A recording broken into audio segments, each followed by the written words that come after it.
Bonjour à tous, c'est Nathanaël du domaine de la pierre d'angle. Ça fait un petit bout que je n'ai pas fait de nouveaux vidéos parce que j'ai été occupé et puis un peu malade et tout, et puis aujourd'hui ça file plus ou moins, mais bon. Je voulais avoir une discussion avec vous aujourd'hui sur une discussion qu'on a déjà eue ensemble. J'ai déjà fait une vidéo là-dessus, mais sur les gens qui cherchent des sujets pur sang, qui fonctionnent par race. Je veux un pur sang Plymouth Rock barré, je veux un pur sang marrant, je veux juste du pur sang. Tu peux pas leur proposer autre chose, ils veulent du pur sang. Je sais pas comment ça fonctionne dans leur tête, mais ils comprennent pas comment ça fonctionne, en tout cas dans le système. Alors, je refais aujourd'hui une vidéo pour expliquer qu'il n'y a pas grand monde au Canada qui a du pur sang. D'accord? Je vous explique. C'est que d'abord, il n'y a pas de tenue de registre pour la volaille. Il y en a dans les vaches, il y en a dans les chevaux, il y en a dans... mais il n'y en a pas chez les poules. La plupart de ce que les gens appellent pur sang et qui recherchent ne sont même pas reconnus au niveau des couleurs, là, par l'American Standard, le standard américain pour les poules, les volailles. Alors, on va un peu dans l'ignorance parce que le parc, disons que le parc de pur sang au Canada est pas assez diversifié pour garantir une qualité dans le pur sang. Alors, c'est pas parce qu'on a un Plymouth Rock qui finalement sera quelque chose qui répondra aux caractéristiques d'origine de la race. On s'entend? Ce que vous voyez sur Internet ou sur Google au niveau des comportements, au niveau... Là, on se dit, finalement, c'est ce qu'on cherche, c'est ce qu'il nous faut. C'est une erreur parce que... Je vous donne un exemple, comme j'ai déjà donné dans le passé, lorsqu'il y a des éleveurs qui font des shows, des expositions. Alors, ce qui se passe, c'est que comme si on veut, le parc génétique au Canada pour une race spécifique n'est pas assez diversifié, on sait qu'il en résulte en une... au niveau de la consanguinité, on a de la surconsanguinité.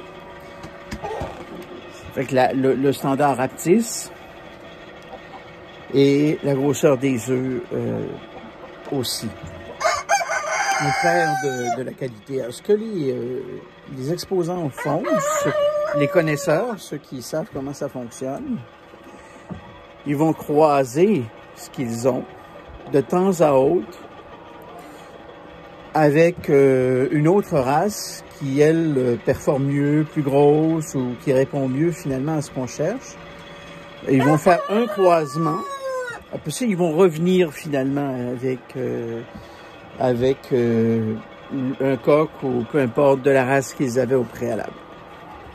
Alors, vous ne voyez pas ça, vous, mais dans le cas de la Plymouth Rock, le barré de la Plymouth Rock est une couleur dominante. Donc, dans la plupart des cas, lorsqu'on va le croiser, on va obtenir quelque chose de très similaire parce que la couleur est dominante. Mais ça, comme il n'y a pas de tenue de livre, si on veut, c'est difficile à venir prouver par la suite que c'est pas un pur sang. Hein? On dit juste que finalement, c'est un bon éleveur qui réussit bien. C'est la même chose, par exemple, si on prend la Chanteclair perdrix et qu'on prend la Wyandotte perdrix, ils ont des caractéristiques similaires, sauf qu'on sait que la Wyandotte est beaucoup plus grosse, donc, mais que le parc de Chanteclair perdrix est beaucoup plus petit, très très petit même. Donc on va venir apposer un croisement perdrix comme ça, qui va faire en sorte qu'on va garder la plupart des caractéristiques. On va être capable, après ça, de refaire une sélection et de revenir avec un sujet de la race principale. Alors, le but de chercher les pur sang, la seule chose que je peux voir, c'est que les gens vont sur Google, puis voient les caractéristiques de la race, puis c'est ce qu'ils veulent, tu sais, mais les gens ils sont pas du tout, finalement. Alors, faites attention à ça. Mieux vaut chercher un bon éleveur de croisée qui a des belles poules, parce que les croisées sont plus résistantes que les pur sang. Mieux vaut chercher quelqu'un qui fait des bons croisements avec une génétique beaucoup plus forte et d'avoir ces poules avec soi beaucoup plus longtemps. Alors, je vais vous montrer cette année un des parcs de croisement que je fais. Vous allez voir deux coqs Wheaton marans. Donc, ce sont des marans de couleur Wheaton. Vous allez en voir deux. Il y en a un qui va partir bientôt là, parce que l'enclos est trop petit pour deux coqs. Mais je vais vous montrer, je vous montre ça à l'instant. Donnez-moi un petit moment. Alors, ici, on a les deux coqs Wheaton marans. Là, la lumière nous joue des tours. Je vais essayer de m'approcher pour que vous puissiez voir un petit peu. Il y en a deux. On va garder celui que vous voyez à gauche, là, qui est vers la broche. Là.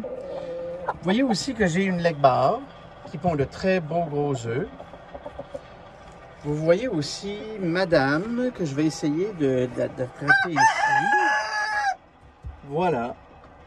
Qui est un croisement de maran également. Qui pond des gros œufs. C'est elle qui pond les plus gros œufs du poulailler, là. Dans le brun foncé, voire dans le haut. Et puis, on a également une chanteclair dorée qui est là. Vous voyez? Et quand je dis, là, le pur sang n'existe pas, là, regardez bien, là, elle est fléchée un peu sur le corps. Hein? C'est un gène récessif. Mais, elle a de très gros œufs également. Donc ça, ce sera un des clos cette année. Un des clos cette année de reproduction. Je vous reviens dans un moment.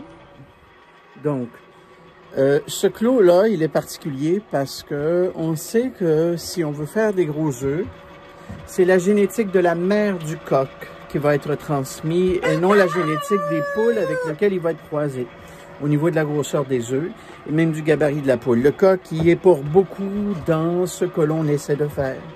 Je sais que le résultat de cet enclos-là va donner des poules extrêmement fortes parce qu'ils sont croisés à la base, mais aussi avec des œufs très gros. OK, parce qu'on a des marans ici qui sont en haut de la chaîne de grosseur des œufs, là. Donc, on a des marans qui vont venir transporter la génétique de leur mère à eux, qui, elle, pondait à l'origine des gros œufs. Donc, c'est comme ça qu'on fait qu'on peut faire des beaux croisements, des bons croisements, mais il faut connaître sa génétique, il faut savoir où on s'en va avec ça. C'est pas parce qu'on a un beau coq, ne connaissant pas son pedigree en arrière, que ça fera des belles poules. Ça fera peut-être des belles poules je veux dire, en plumage et tout, mais ça ne fera pas des poules avec des gros œufs, avec certaines caractéristiques qui ont tendance à être oubliées un petit peu. Maintenant, je vais vous montrer un autre parc. Vous allez voir à quel point les poules sont grosses. Je vous reviens. Alors, voilà. Alors ici, on a une Orpington Isabelle. Les autres sont des croisements.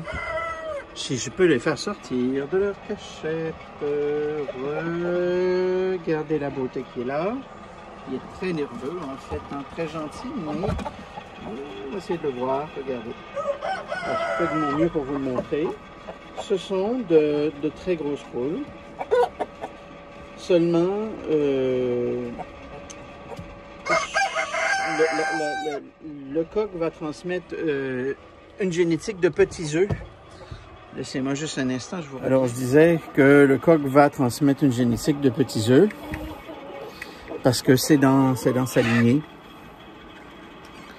Alors, pour corriger ça, on va prendre un des marans éventuellement dans la saison et on va le placer avec elle. Ce qui va venir corriger génétiquement cet aspect-là de la chose. Alors, voilà pour cette vidéo.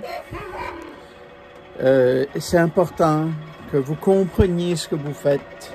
Il y a des gens qui achètent des poules sans s'être renseignés, sans avoir étudié la littérature qui existe autour d'elles. Et ça devient, si on veut, un acte égoïste de dire, ben, je veux des poules, je veux des poules, je veux des poules. On se retrouve avec des poules, puis là, on se retrouve avec 1 million de questions sur les réseaux sociaux qui sont tous plus saugrenus les uns que les autres, qui sont le résultat d'une ignorance, finalement. Alors, de grâce, consultez les bonnes personnes, puis je vous en prie, arrêtez de concentrer à chercher du pur sang. J'ai du pur sang dans mon poulailler. Pur sang, qui est pas, on sait pas, hein, on sait pas, mais disons qu'il correspond aux caractéristiques du standard américain, mais je les croise. Je les croise avec d'autres pur sang que j'ai de d'autres races, justement, en termes de créativité, mais aussi parce que je sais que mes poules seront en santé longtemps. Je vous souhaite de passer une belle journée. Salut bien à vous. Puis au plaisir de vous revoir.